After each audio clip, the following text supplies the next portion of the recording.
Lawmakers wanted to know how Russian-backed propaganda spread unnoticed.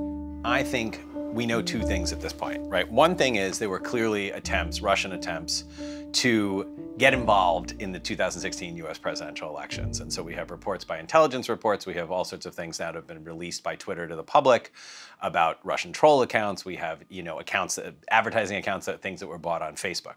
So the idea that there was an attempt by Russia to be active in the context of US domestic politics around the 2016 elections, I think is fairly indisputable at this point. We don't know what the impact of these attempts were on the outcome of the 2016 elections. And quite frankly, we'll probably never know what the impact was. So we can start from a couple different angles, right? We can start from the angle of, was there an attempt to inject information into the political discussion? Yes, we think there was an attempt. We think we have lots of documented evidence of this now. We have conclusions from US intelligence agencies, from the social media platforms themselves.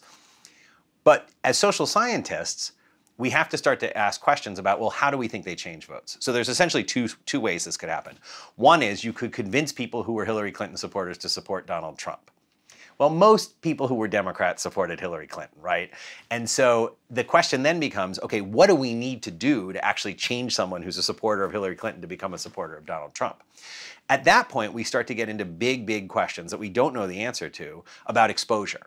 Right? So there's one study by Matt Genskow and Hunt Alcott, for example, that estimates that the average American saw like 1.2 fake news stories, right? So if we're in that world where, the average person is exposed to 1-2 instances of Russian-sponsored propaganda, as compared to the hundreds of thousands of instances they're getting just normally, then it's really hard to argue that this 1 or 2 instances of this will actually have an impact. Now, there are other ways that this kind of information could have had an effect. One thing that's been discussed is whether it may have discouraged turnout among supporters of Hillary Clinton. Another thing that has been suggested is whether there might be some people who were on the edge who had pushed in one direction as opposed to pushing the other direction.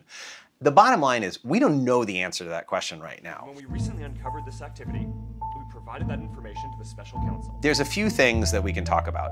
One that we found is that, first of all, these IRA accounts tended to post towards what we will call low-quality websites. We also found that these IRA accounts were sort of twice as likely to be talking about Donald Trump than they were to be talking about Hillary Clinton.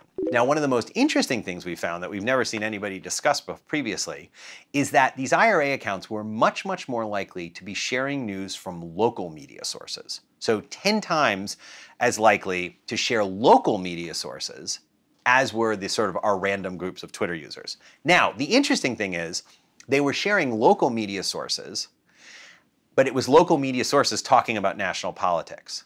So what we think is there is some data to suggest that Americans trust local media sources more than they trust national mainstream news. So there's a potential here that they were trying to sort of harness the fact that Americans trust local media sources to spread the kind of information at the national level that they wanted to spread at the national level.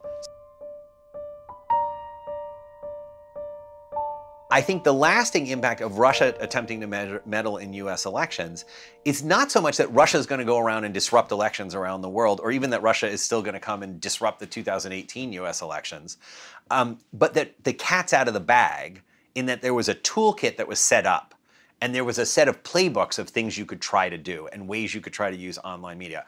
So to me, I get worried that the red herring is that we're focusing all our effort on how can we keep out foreign interference on these platforms, right?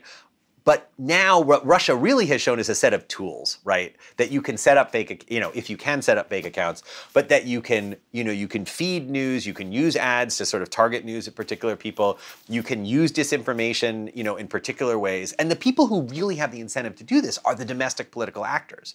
So I don't know if Russia is going to meddle in the 2018 elections. There are people you can ask, these forensic people at the platforms, who can probably give you good answers to that. In the aftermath, hopefully, we'll know something about it. We have some digital footprints from 2016. We can now try to learn things. We know we're all looking for things right now. All of us who are researchers, there are specific things that we're going out and looking for, and we're trying to mine the data from 2016 to get even better at looking for things in 2018 and 2020. But what I'm sure of is that there are plenty of domestic actors who are going to try to take pages out of this playbook.